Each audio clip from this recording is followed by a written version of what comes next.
Assalamualaikum warahmatullahi wabarakatuh. Perkenalkan, nama saya Melisa dengan NIM 19020216, Prodi Biologi, Fakultas FMIPA dan Kesehatan Universitas Muhammadiyah Riau. Kali ini saya akan menjelaskan mengenai faktor-faktor abiotik dan biotik serta adaptasi dari tumbuhan mangrove untuk memenuhi tugas mata kuliah Ekologi Tumbuhan Mangrove yang diampu oleh Ibu Dr. Wirdati Rima, SPD, MSI. Baik, yang pertama yaitu mengenai faktor abiotik dari tumbuhan mangrove, di mana faktor abiotik ini merupakan faktor mati atau benda tak hidup yang ada di tumbuhan mangrove, di mana yaitu faktornya terdiri dari fisiografi pantai atau topografi, pasang surut air laut, gelombang dan arus, iklim seperti curah hujan, cahaya, suhu dan angin, salinitas, oksigen terlarut, tanah, dan hara. Yang pertama, fisiografi pantai, di mana fisiografi pantai dapat mempengaruhi komposisi, distribusi spesies, dan lebar dari hutan mangrove. Pada pantai yang landai, komposisi ekosistem mangrove-nya lebih beragam jika dibandingkan dengan pantai yang terjal. Yang kedua, pasang surut air laut.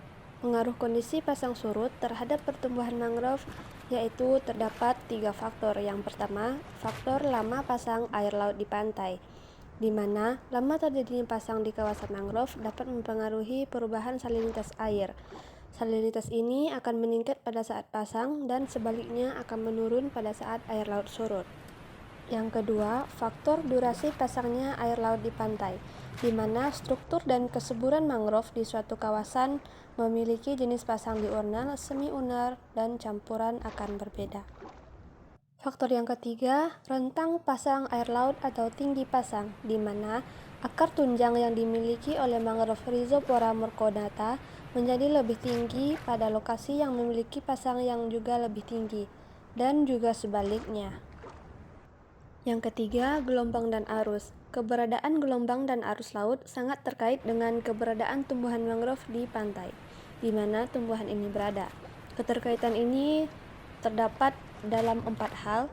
Yang pertama, gelombang dan arus dapat merubah struktur dan fungsi ekosistem mangrove. Yang kedua, gelombang dan arus juga berpengaruh langsung terhadap distribusi spesies mangrove. Yang ketiga, gelombang dan arus berpengaruh tidak langsung terhadap sedimentasi pantai dan pembentukan padatan dan endapan tanah pasir di muara sungai.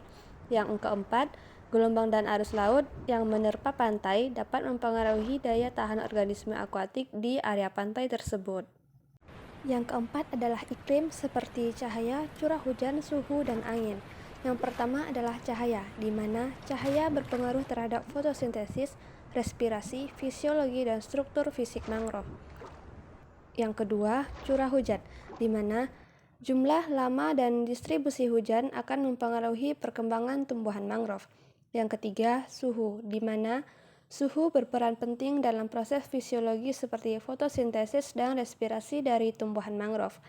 Yang keempat, angin, di mana angin akan mempengaruhi terjadinya gelombang dan arus, dan juga merupakan agen polinasi dan diseminasi biji sehingga membentuk terjadinya proses reproduksi pada tumbuhan mangrove. Yang kelima yaitu salinitas atau kadar garam air laut, di mana salinitas yang optimum untuk tumbuhan mangrove berkisar antara 10-30 ppt. Salinitas secara langsung dapat mempengaruhi laju pertumbuhan dan zonasi dari mangrove. Hal ini terkait dengan frekuensi dan penggenangannya. Yang keenam, oksigen terlarut, di mana oksigen terlarut berperan penting dalam dekomposisi rasa karena bakteri dan fungi yang bertindak sebagai dekomposer membutuhkan oksigen untuk kehidupannya. Oksigen terlarut juga penting dalam proses respirasi dan fotosintesis dari ekologi tumbuhan mangrove. Yang ketujuh adalah tanah, di mana tekstur dan konsentrasi ion mempunyai susunan jenis dan kerapatan tegakan. Misalnya, jika komposisi substrat lebih berliat dan debu, maka tegakan menjadi lebih rapat. Konsentrasi kation seperti Na, Mg, Ca, atau K akan membentuk konfigurasi hutan seperti tumbuhan mangrove Rhizopora. Yang kedelapan adalah hara. Hara merupakan faktor penting dalam memelihara keseimbangan ekosistem mangrove. Hara dalam ekosistem mangrove dibagi menjadi dua kelompok, yaitu hara anorganik dan hara organik. Hara anorganik ini penting untuk kelangsungan hidup organisme mangrove, sedangkan hara organik merupakan bahan organik yang berasal dari bioorganik yang melalui beberapa tahap pada proses mikrobial yang dilakukan oleh fitoplankton, bakteri, dan alga.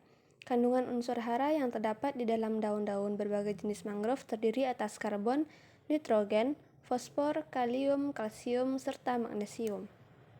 Selanjutnya yaitu faktor biotik. Faktor biotik yang mempengaruhi tumbuhan mangrove itu yaitu terdiri dari flora dan fauna, di mana flora yang berperan dalam tumbuhan mangrove itu seperti tumbuhan mangrove itu sendiri, sedangkan fauna yang berperan dalam hutan mangrove itu yaitu perpaduan antara fauna peralihan, terestrial, dan perairan. Fauna terestrial ini terdiri dari burung, di mana fauna terestrial ini kebanyakan hidupnya di bagian atas pohon seperti di daun, di ranting, dan di pohon. Sedangkan fauna peralihan dan perairan yaitu hidupnya di bagian batang, akar, dan kolom air dari hutan mangrove, di mana yaitu terdiri seperti reptil, contohnya ular ataupun biawak atau buaya. Contohnya kemudian adalah ikan. Kemudian ada reptil seperti katak dan juga dari volume moluska seperti kepiting, udang, dan lain-lain. Fauna terestrial seperti burung air dapat dijadikan sebagai indikator keanekaragaman hayati pada kawasan hutan mangrove, di mana kawasan hutan mangrove bisa dijadikan sebagai tempat aktivitas dari burung air seperti sebagai tempat berlindung, mencari makan, dan tempat berkembang biak dan bersarang. Selanjutnya, fauna peralihan dan perairan, di mana fauna ini merupakan fauna yang hidupnya di akar batang dan juga di dalam air dari hutan mangrove.